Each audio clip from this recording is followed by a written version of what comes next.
बयान कर रहे थे, एक आदमी मालदार था लेकिन बहुत बड़ा बखील रहा है, कभी एक को पैसा नहीं देता रहा है।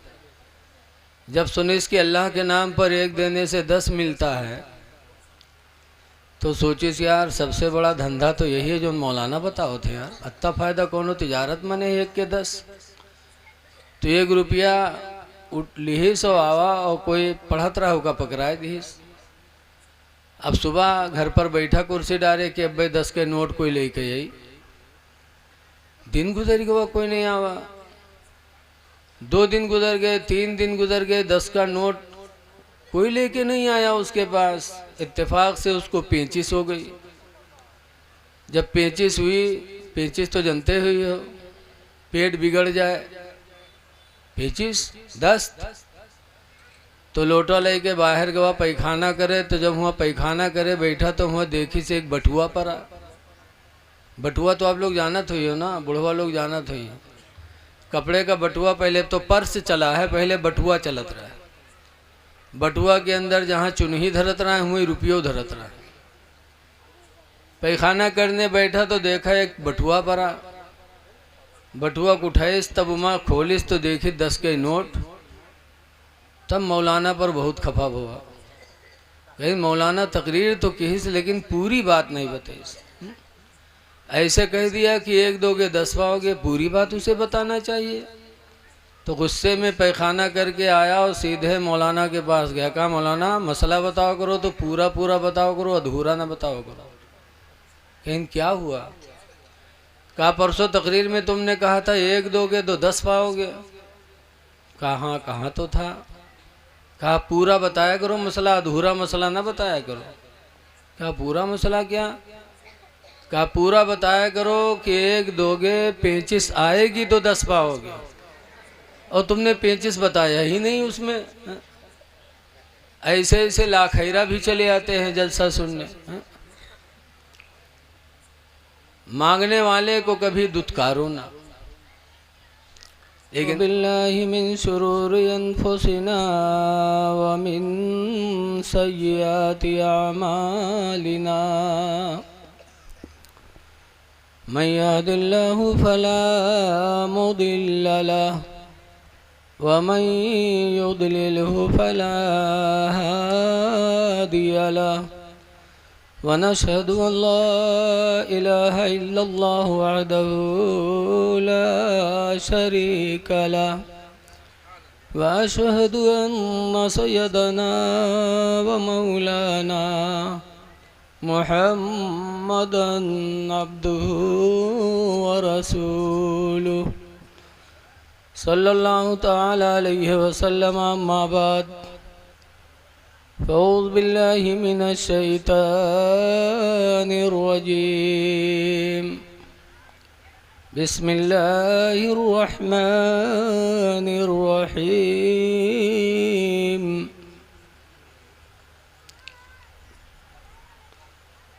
फ़अम्मल यतीम फला तक़हर व अम्मा साइल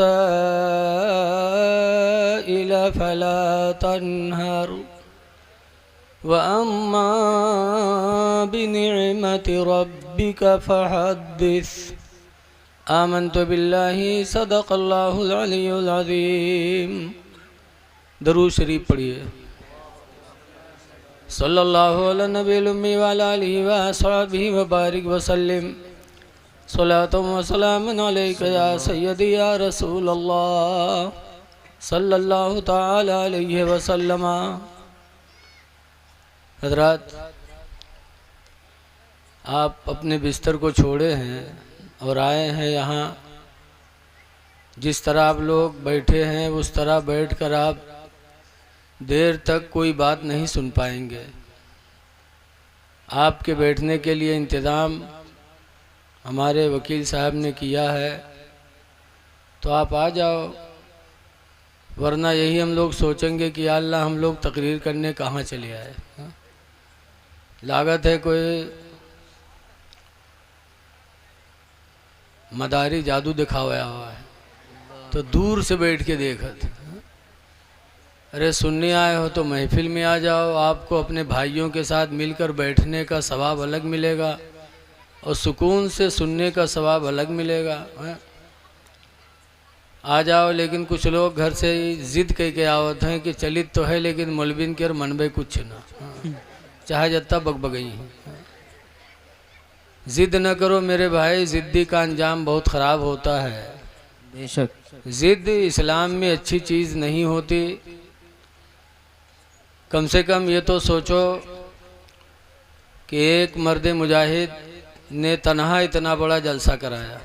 बेशक वरना यही जलसा, इतना बड़ा इंतज़ाम जब मदरसा वाले करते हैं या गांव वाले मिलकर करते हैं तो महीनन चंदा करते हैं, बोलो। और पूरे मदरसे के तलबा और मुदर्रिस बेचारे परेशान हो जाते दौड़ते दौड़ते, और अकेले मोहम्मद नफीस ने तने तनहा इतना बड़ा अपने नबी का जलसा सजाया, लायक तारीफ़ हैं। बेशक मैं बैठ गया। पहले हमारे बहुत पुराने साथी हज़रत अल्लामा मौलाना अब्दुल मुस्तफ़ा साहब अदलीसपुरी, हम सबक साथी हैं। ये और बात है माशाल्लाह कि ये जवान हैं, हम बूढ़े हो गए, लेकिन साथी हम सबक हैं। नाज़ शरीफ पढ़ने के लिए दूरों दराज से हमारे शायर आए हैं, लेकिन आप लोगों से अभी हम कुछ कहेंगे तो आप लोग कोई हो मौलवीन के ढकोसला है। मैं एक हफ्ते से बीमार चल रहा हूँ और पूरी रात रोज़ाना जलसा होता है। रात अमेठी में था। अमेठी हमारे यहाँ से 350 किलोमीटर गया और तकरीर करके फिर आया, फिर 7-8 घंटा ड्यूटी किया। पूरा रबीउल अव्वल, रबीउल सानी, मुहर्रम सब ऐसे ही गुजर गया। तो अभी मैं दवा खा के आया हूँ, इसलिए मैं बीमारी की वजह से और सुबह ड्यूटी की वजह से मैं मजबूर हूँ। आप नाराज़ ना होना और आप मेरे बाद जाना नहीं, वरना ये हाफिज़ मोहम्मद आरिफ साहब हमारी एक करनी बाकी न रखी है। अगर आप लोग चले गए तो बहुत मनाने के बाद ये लोगों ने मुझे इजाज़त दिया है।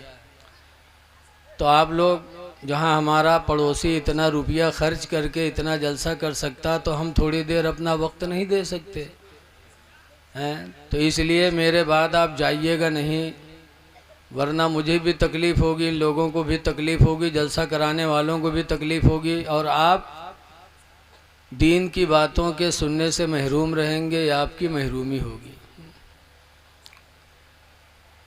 अल्लाह ताला कुरान करीम में फरमाता है, फ़अम्मल यतीम फला तक़हर, ऐ नबी तुम यतीमों को झिड़कना नहीं, यतीम को न झिड़कना, क्योंकि हुजूर यतीम ही पैदा हुए थे। उससे पहली आयत में अल्लाह फरमाता, अलम यजिदका यतीमन फावा, क्या अल्लाह ने तुमको यतीम नहीं पाया? फावा, तो अल्लाह ने अपनी पनाह दे दिया। तो ऐ महबूब, तुम यतीम बन के दुनिया में आए हो, इसलिए यतीमों को दुत्कारना नहीं।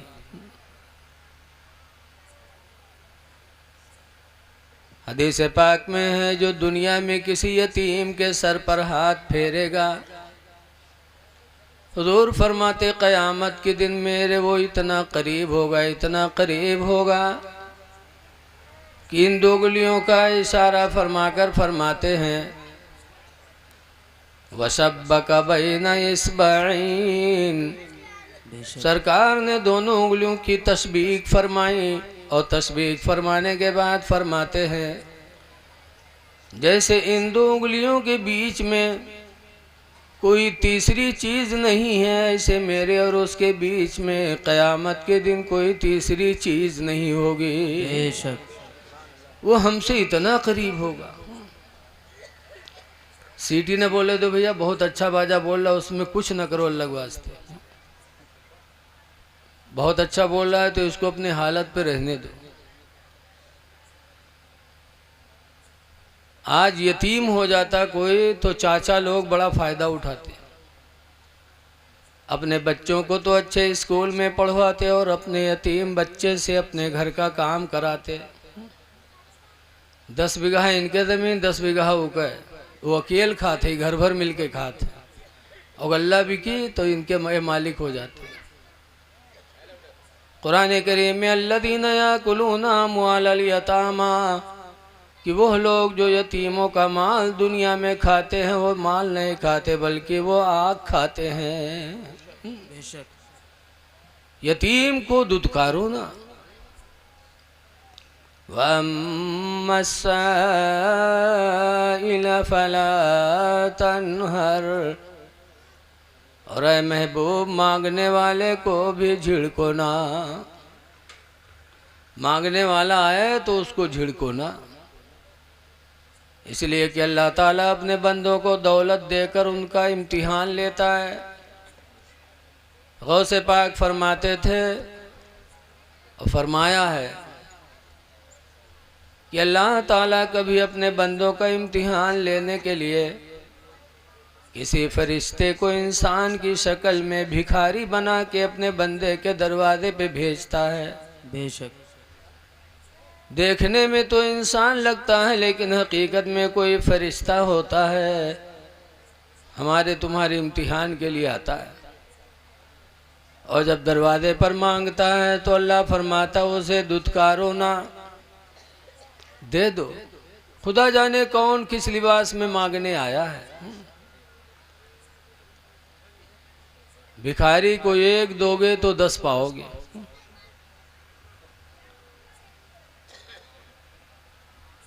जलसा हो रहा था, मौलाना साहब बयान कर रहे थे, एक आदमी मालदार था लेकिन बहुत बड़ा बखील रहा है, कबू एक को पैसा नहीं देता रहा है।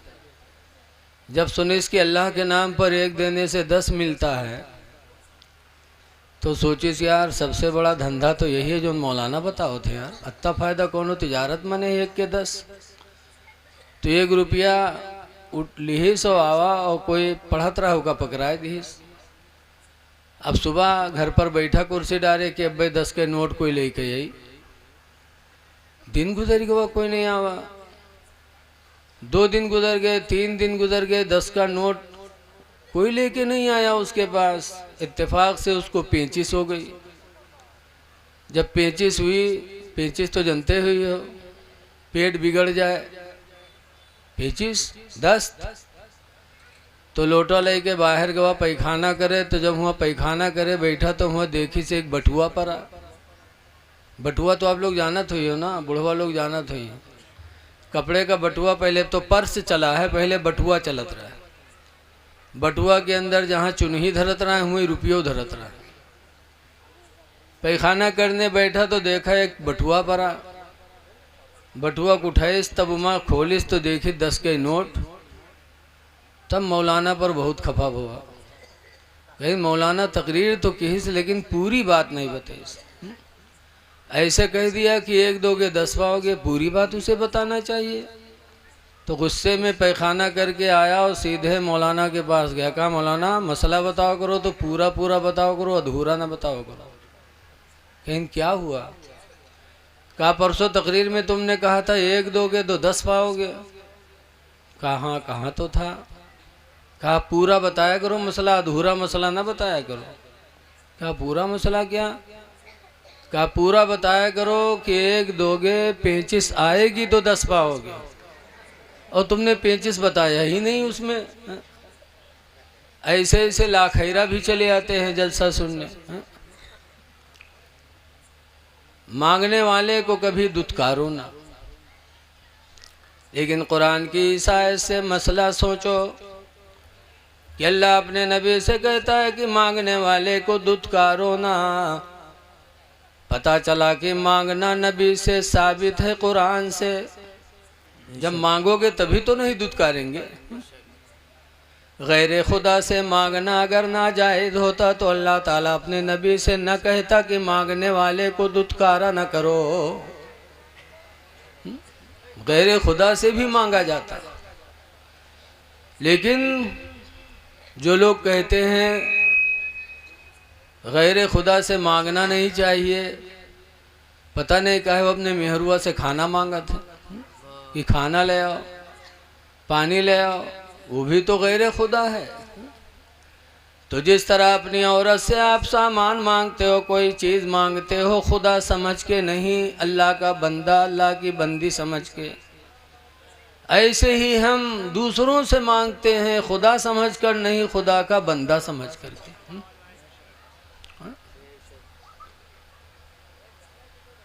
गैर खुदा से मांगना। और नबी ने लिखा है पहले ज़माने में रसूलुल्लाह से भी पहले एक हातिम था, हातिम ताई, बहुत बड़ा सखी इंसान था। उसने अपने घर के 10 दरवाजे बनवाए थे, घर में 10 दरवाजे लगाए थे चारों तरफ। हमारे तुम्हारे घर में कई दरवाजा होते हैं, एक ज़्यादा ज़्यादा दुई, एक आगे निकले वाला और एक पीछे भागे वाला, कि कोई ज़रूरत हो तो निकल के भाग लो पीछे। और हातिम ताई के घर में 10 दरवाजे थे। किस लिए 10 दरवाज़ा लगाया था? बड़ा सखी इंसान था। उसने सोचा कि कोई मांगने वाला आए तो उसको एक ही दरवाज़ा रहेगा तो तलाश करने में दिक्कत होगी। 10 दरवाज़ा लगाए कि मांगने वाला आसानी से जिस दरवाजे पे चाहे मांग ले और उसकी हाजत पूरी हो जाए। तो एक मांगने वाला अगर मांगता एक दरवाजे से अल्लाह के नाम पर दे दे तो हातिम ताई निकलता देता, फिर वही मांगता दूसरे दरवाजे पे जाता, कहता अल्लाह के नाम पर दे दो, तो हातिम ताई निकलता फिर उसको देता, फिर वही तीसरे दरवाजे पे जाता तो हातिम ताई निकलता तो फिर देता। यहाँ तक कि एक भिखारी अगर पलट पलट के 10 दरवाजे पे जाता तो हातिम ताई मना नहीं करता, देता रहता था। हम और आप अगर एक भिखारी का 2 रुपया दे पावागा और कहूँ दूसरे दिन या तीसरे दिन आएगा तो कहा जाते हैं अरे वो दिन ले गिरा है फिर आई गिरे थी। 2 रुपया देकर समझते हैं कि हमने इसको माला माल कर दिया। हजरत अली शेर खुदा रदी अल्लाह ताला अन्हु से किसी ने पूछा कि अली ये बताओ कि हातिम ताई ज़्यादा सखी था या तुम्हारे नबी ज़्यादा सखी थे? तो हजरत अली का ईमान देखो, फरमाते हैं हातिम ताई सखी नहीं था, सखी तो मेरे पैगंबर ही थे। बेशक, सुभान अल्लाह सुभान अल्लाह। कहा क्यों? तो हजरत अली शेर खुदा फरमाते हैं कि हातिम ताई अगर सखी होता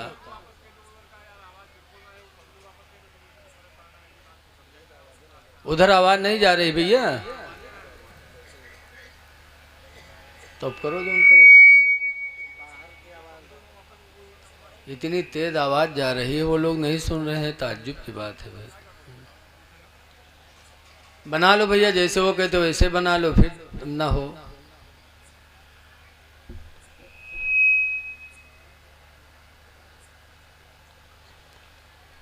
जोड़ दो, आप जोड़ दो, जहाँ तक के तार का सिलसिला हो उसको जोड़ दो ताकि सब लोगों तक आवाज़ पहुँचे। दरूद शरीफ पढ़ लीजिए। सल्लल्लाहु अलैहि व बारिक वसल्लम सलातुम व सलामन अलैका या सय्यदी या रसूलल्लाह सल्लल्लाहु तआला अलैहि वसल्लम। हजरत अली कहते हैं कि सखी तो मेरे पैगंबर ही थे, हातिम ताई सखी नहीं था। कहा क्यों? हातिम ताई तो 10 दरवाजे पे पलट पलट के दिया करता था एक भिखारी को। तो हजरत अली फरमाते हैं सुनो, अगर हातिम ताई सखी होता तो जब पहले दरवाजे पर मांगने वाले ने मांगा था तो इतना दे देता, इतना दे देता कि भिखारी को दूसरे दरवाजे पर मांगने की जरूरत नहीं पड़ती। बेशक, सुभान अल्लाह सुभान अल्लाह।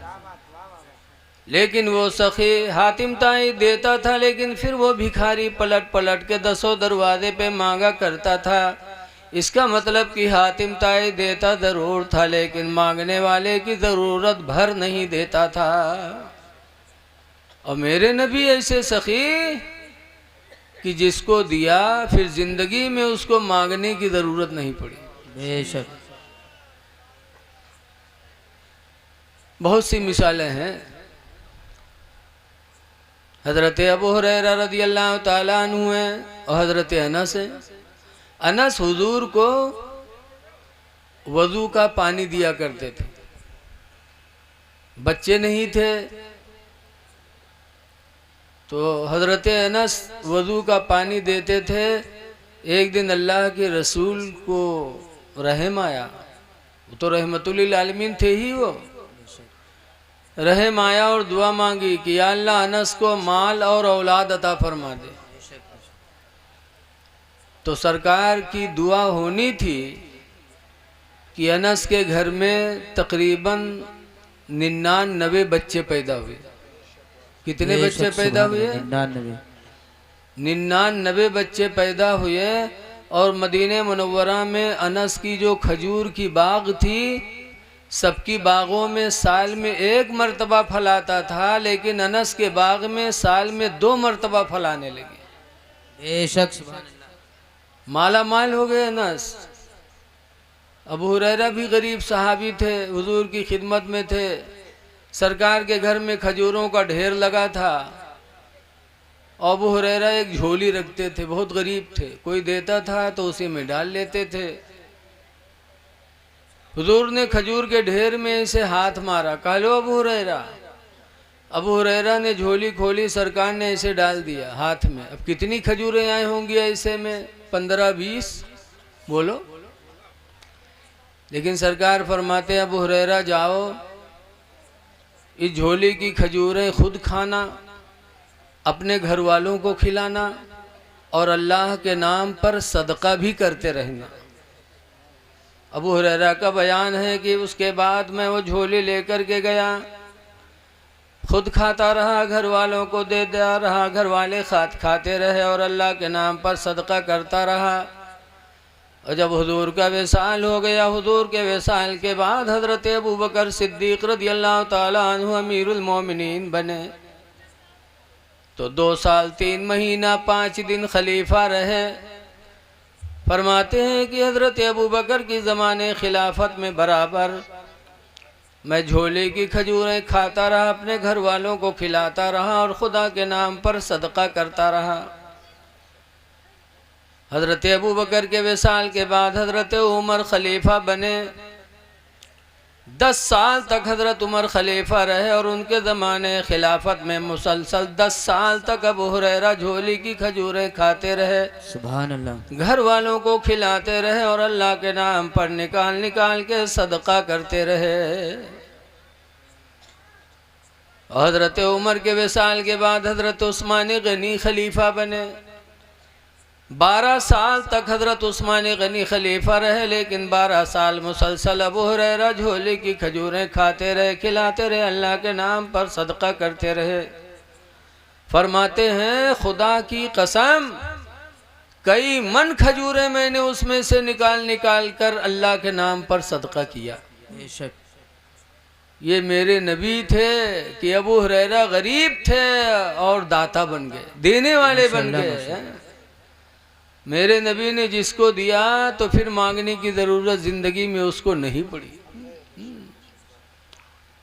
इसीलिए आला हज़रत इमाम अहले सुन्नत फरमाते हैं, कौन देता है देने को मुँह चाहिए, कौन देता है देने को मुँह चाहिए, और देने वाला है सच्चा हमारा नबी, सुभान अल्लाह सुभान अल्लाह, देने वाला है सच्चा हमारा नबी। तो नबी से फरमाया गया है, नबी मांगने वाले को भगाओ ना। अल्लाह फरमाता व अम्मा बिनिअमति रब्बिका फहद्दिस, ऐ महबूब अपनी रब की नेमत का चर्चा करो, यानी अल्लाह का शुक्र अदा करो। आज हम अपने बच्चों को वकील नहीं बनाते, और जब कोई मामला होता है तो वकीलों का दामन पकड़ना पड़ता है। बोलो, अब कैसे कैसे वकील मिलते हैं, इंसान को लूट के खा लेते, सब नहीं कुछ, और इंसान थक करके बैठ जाता। ऐ लोगों, आज ज़रूरत है इस बात की कि हमारे बच्चे भी वकील बने, हमारे बच्चे इंजीनियर बने, हमारे बच्चे अधिकारी बने, हमारे बच्चे पुलिस में जाएं। लेकिन कब, जब उस लायक बनेंगे तब तो ना। ऐसा मत सोचो कि भाजपा सरकार है, हमारे बच्चों को नौकरी नहीं मिलेगी। हमारे बच्चे इस लायक ही नहीं हैं। इस हुकूमत में भी, इस सरकार में भी हम लोगों के पास व्हाट्सएप पे आता रहता है कितने बच्चे ऐसे हुए जो डीएम बन गए मुसलमानों के। इस सरकार में भी डीएम बने, पुलिस में दाखिल हुए। हमारे खन्नापुरवा के बगल में मदरिया है, वहाँ के कई बच्चे पुलिस बन गए, फौज में आ गए और दरोगा भी बन गए, सब मुसलमान। तो उन्होंने मेहनत किया, तालीम हासिल की, तो अल्लाह ताला ने उन्हें वो कामयाबी अता फरमाई। तो आज हम गवर्नमेंट पे तोहमत लगाते हैं कि मुसलमानों को नौकरी नहीं मिलती, मुसलमान पढ़ता ही नहीं, हम अपने बच्चों को पढ़ाते ही नहीं हैं। ऐ लोगों, इल्म एक ऐसी चीज़ है कि इंसान जब इल्म हासिल करेगा तो कोई भी दौर होगा, उस दौर में इंसान को इज्जत मिलेगी। लेकिन जब हमारे पास वो हथियार ही नहीं है तो हमको वो चीज़ कहाँ से मिल सकती। इसलिए हम नफीस भाई के घर वालों का भी शुक्र अदा करते हैं कि उन्होंने अपने बच्चे को एडवोकेट बनाया। आज कम से कम हमारा कोई मामला होगा तो हमें अच्छी सलाह देंगे, हमें अच्छा मशवरा देंगे, हम दूसरे के पास भटकने से तो बचेंगे।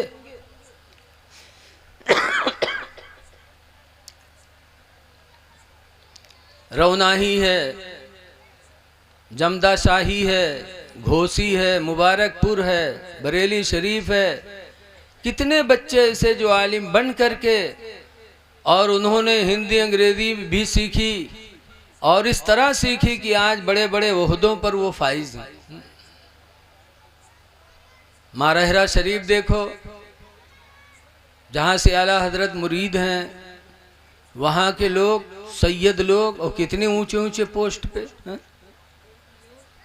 तो इल्म था, इल्म की बुनियाद पर उनको कामयाबी मिली है। इसलिए अपने बच्चों को जहाँ आलिम बनाते हो वहीं कॉलेज में भेज करके प्रोफेसर भी बनाओ, वकील भी बनाओ, इंजीनियर भी बनाओ, ताकि वक्त आए तो हम किसी के मुहताज न रहें। आज डॉक्टर भी बहुत धोखा देते हैं। हमारे खन्नापुरवा कटघर में एक साहब थे, गए दिल्ली ऑपरेशन कराने पित्त का, और उसके बाद ऑपरेशन हो गया। आए, जब उनको ज़्यादा तकलीफ हुई तो फिर उनका चेकअप हुआ तो पता चला कि एक गुर्दा ही उनका निकल गया। बताओ, गए थे पथरी का ऑपरेशन कराने और डॉक्टर ने गुर्दा ही निकाल लिया। ऐसे ऐसे लोग भी दुनिया में हैं। तो जब हमारा बच्चा डॉक्टर होगा, हमारी कौम में डॉक्टर होंगे, तो भला ऐसे ऐसे लुटेरों से, ऐसे बदमाश डॉक्टरों से भी तो हमारी बचत हो जाएगी। इसलिए हम बहुत खुश हैं कि अल्लाह ताला ने उन्हें ये हुनर अता फरमाया। लेकिन इसके साथ साथ दुआ है कि अल्लाह उन्हें नमाज रोज़ा की भी पाबंदी की तौफीक अता फरमाए। आमीन आमीन। बेहतर तो यही है कि मुसलमान दुनिया के साथ साथ दीन भी साथे लेके चले, तब तो कमाल है।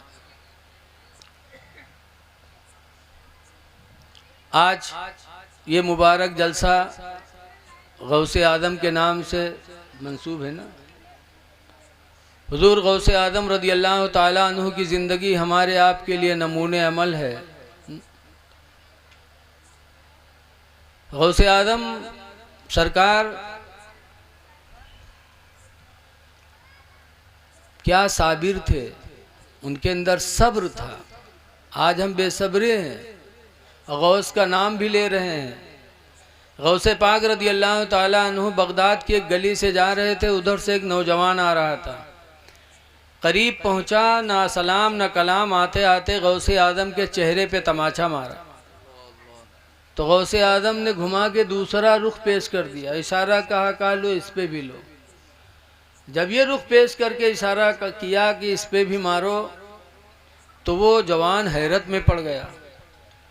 कहा ताज्जुब है कि तुमको तो बदला लेना चाहिए, बजाय बदला लेने के तुमने रुख पेश कर दिया। तो गौसे पाक कहते हैं क्या बदला ले लूं, तुमने तो मेरे साथ एहसान किया। कहा मैंने क्या एहसान किया? कहा तुमने एहसान किया कि बगैर मेरे गलती के तुमने मुझे तमाचा मारा, मुझे गुस्सा हुआ, फिर मैंने गुस्सा पी लिया और मैंने सब्र कर लिया, तो सब्र की नेकी तुम्हारे वजह से मुझे नसीब हो गई। बेशक इतनी बड़ी नेकी तुम्हारे वजह से मुझे अल्लाह ताला ने दिया है। बदला नहीं, लेकिन ये ज़रूर कहता हूँ कि अगर अल्लाह ताला ने क़यामत के दिन मुझे जन्नत दिया तो बग़ैर तुम्हें साथ लिए जन्नत में नहीं जाऊँगा। सुभान अल्लाह, सुभान अल्लाह।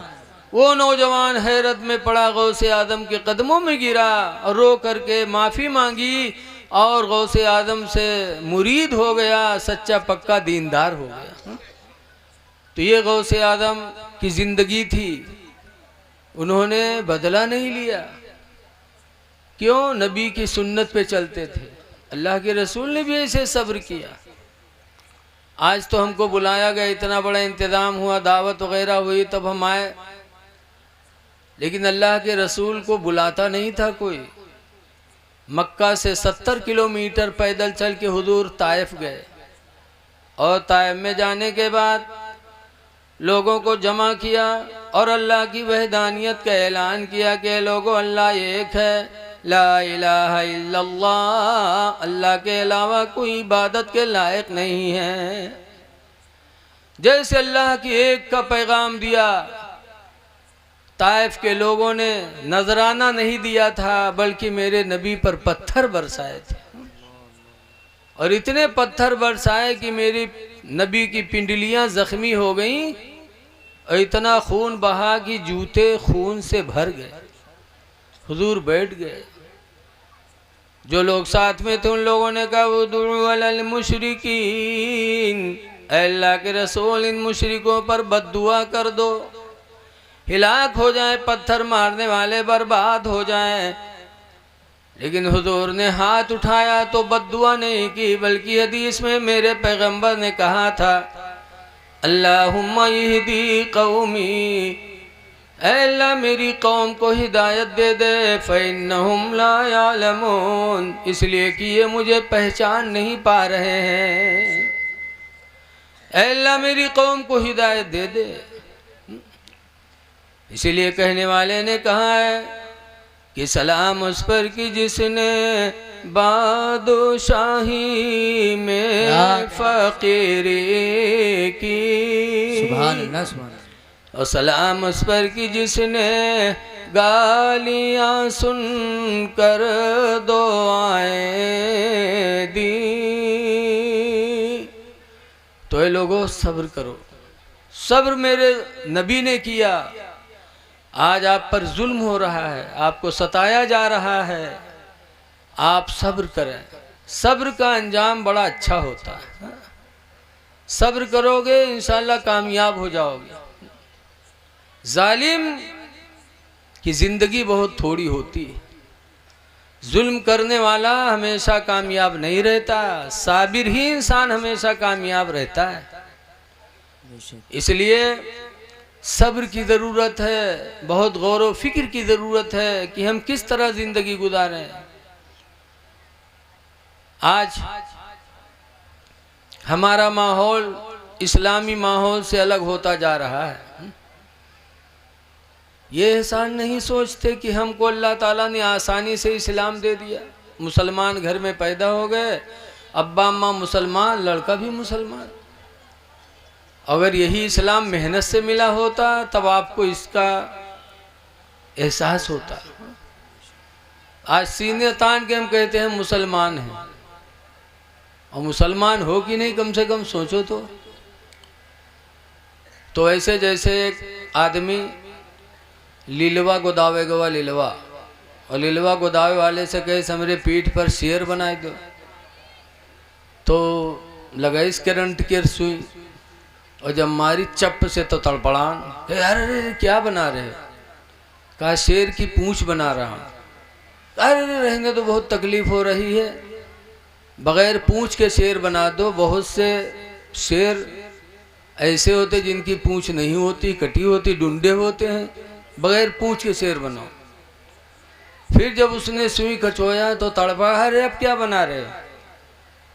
कहा शेर का पैर बना रहा हूँ। कहा अरे पैर न बनाओ, बहुत से शेर लेंगड़े भी तो होते हैं, लेंगड़ा ही बना दो शेर। कहा अच्छा।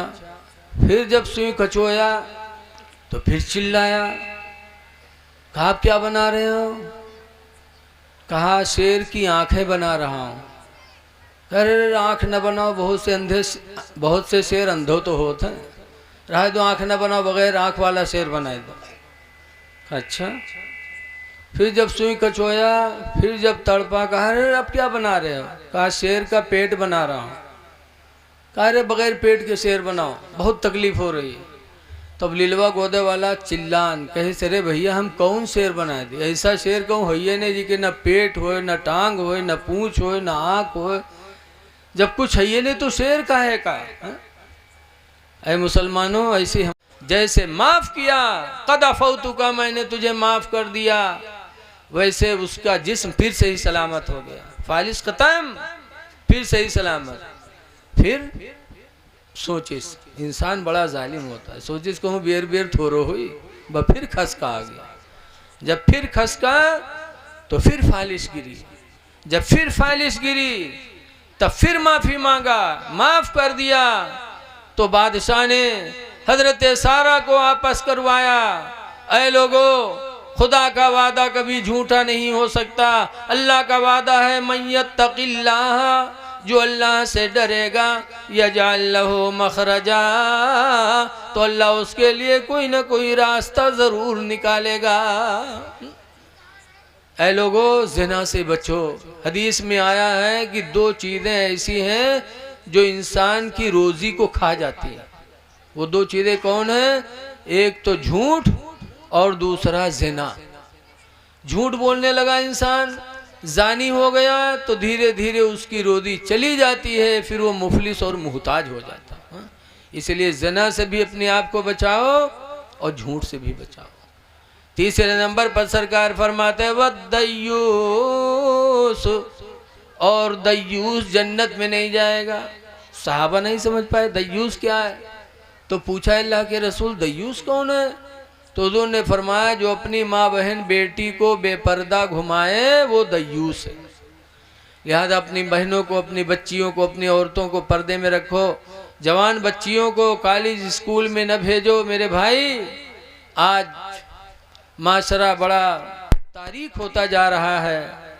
अल्लाह ताला हमको आपको अपने नबी के फरमान पर अमल करने की तौफीक अता फरमाए, और जो कुछ कहा गया अल्लाह ताला उस पर अमल की तौफीक दे। आखिरी गुजारिश है मेरे भाई, चेहरों पे दाढ़ी रखा लो और नमाज़ों की पाबंद हो जाओ, पाको साफ रहो।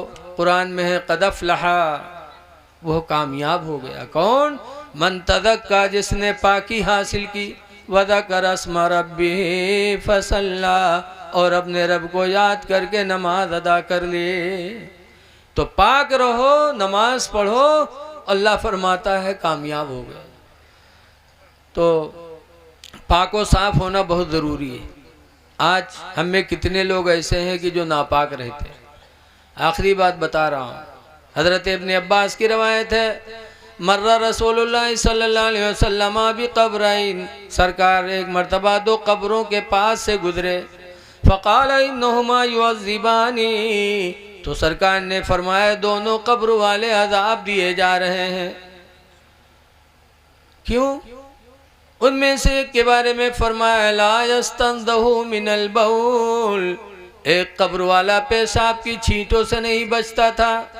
और दूसरे के बारे में फरमाया वकाना यमशी बिन नमीमा, और ये लोगों में चुगली खाया करता था।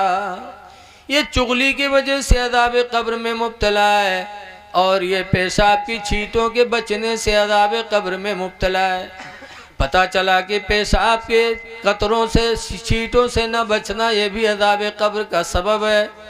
इसलिए नौजवानों खड़े खड़े होकर पेशाब न किया करो, पानी ले लिया करो, पाको साफ रहो ताकि अज़ाब कब्र से बच जाओ। चुगली न खाओ, इधर की उधर न लगाओ, वरना अज़ाब कब्र में मुब्तला होगे। लेकिन आज हम लोगों के दिल इतने ढीठ हो गए हैं कि कब्र से भी डरते नहीं। जैसे एक बुढ़वा रहा है बीमार भवा तो के लड़का का घेरे बैठे, अब्बा ये बात अब्बा वो बात, तो बुढ़वा कहते भैया रे मैं बचबई ना। तो कहीं तब अब्बा, तो कहीं जो हम मर जेबे तो हमरे कफन में पुरान कपड़ा दी हो। तो कहीं अब्बा यूँ कहाँ वही पे कि तुम हमका पढ़ाए लिखाए जवान की हो, घर बनवाए और मर जाइए हम लोग कफन पुरान कपड़ा देवे। गाँव वाले कहा कहीं अब्बा। तो बुढ़वा कहा था गाँव वाले चक्कर में पड़ के सारे हमका फंसाए दिए रे तुम लोग। कहीं कहा है अब्बा, कहीं रे पुरान कपड़ा में लपेट के रखो कब्र में, ताकि जब हिसाब ले आई है फरिश्ते और कफन पुरान देखिए तो कहें तो बहुत पहले मर चुका है, का हिसाब होएगा भाई छोड़ो। तो छोड़ छाड़ चले जाइए और नवा कफन में लपेट के रखिए, जरूरत है जुट जाइए कि न जुटी है रे। बताओ ऐसे ऐसे दलाल बुढ़वा परे हैं कि जिंदगी भर तो दलाली करी है, मरे के बाद सोचे हैं कि हूँ दलाली के निकल जाइए। लेकिन ये लोगों कब्र बड़ी तारीखी जगह है। आला हजरत इमाम सुन्नत फरमाते हैं खड़े हैं मुनकर नकीर सर पर, न कोई हामी न कोई आवर। खड़े हैं मुनकर नकीर सर पर, न कोई हामी न कोई आवर। और बता दो आकर मेरे पैगंबर के सख्त मुश्किल जवाब में है। तो मिट्टी देने जाते हो और कब्र को देखते हो तो थोड़ा एहसास पैदा करो कि हमको भी आना है। हाँ? और माँ बाप की कब्रों पे जाया करो। आज लोग अजमेर चले जाइए, देवा चले जाइए, अब्बा अम्मा कब्र पर न जाइए। अरे बुजुर्गों की कब्रों पे जाते हो सवाब मिलता है, और माँ बाप की कब्रों पे जाओगे तो नबी फरमाते तुम्हारे गुनाह माफ होंगे। मंजारा कब्र अब वो ये फी कुल्ले यौमी जुमा, जो मुसलमान हर जुमा के दिन अपने माँ बाप की कब्र की जियारत करेगा फ़ग़ुफ़िर लहू मा तक़द्दम मिन ज़ंबि व मा तअख़्ख़रा, तो उसके वजह से उसके अगले पिछले गुनाह माफ़ कर दिए जाएंगे। तो माँ बाप की कब्रों पे जाओ ताकि मौत आ जाए। आला हजरत फरमाते हैं कि हाय गाफिल वो क्या जगह है जहाँ, माशाल्लाह। हाय गाफिल वो क्या जगह है जहाँ, पांच जाते हैं चार फिरते हैं। अल्लाह ताला हमको आपको अमल खैर की तौफीक अता फरमाए। आप हजरात से फिर गुजारिश है कि आप जाइएगा नहीं, आप अपने मेहमानों का थोड़ी देर और सुन लीजिए। सोना तो रोज़ाना है, जागना है जाग लो अफलाक के साए तले, जागना है जाग लो अफलाक के साए तले, हश्र तक सोना पड़ेगा खाक के साए तले। और एक हदीस में इतना आया है तदारुसुल इल्म साअतम मिनल लैल, रात में 1 घंटा दीन की बातों को सुनना खैरुम मिन इहयाहा, पूरी रात जाकर इबादत करने से बेहतर है। सुभान। तो ये वक्त आपका बड़ा अच्छा गुजर रहा है, आप अल्लाह वास्ते जाए ना, हजरत का बयान सुने, अपने दूर से आने वाले शायर की नातिया कलाम भी सुने ताकि आपको सवाब मिले और हमारे नफीस भाई का दिल खुश हो कि हमने जलसा किया तो सब लोग आए और शरीक रहे। दुआ है कि अल्लाह ताला हमारे नफीस भाई को और हम सबको तमाम ईमानी भाइयों को अल्लाह रोज़ाना तरक्कियाँ अता फरमाए। अस्सलामु अलैकुम व रहमतुल्लाहि व बरकातुहू।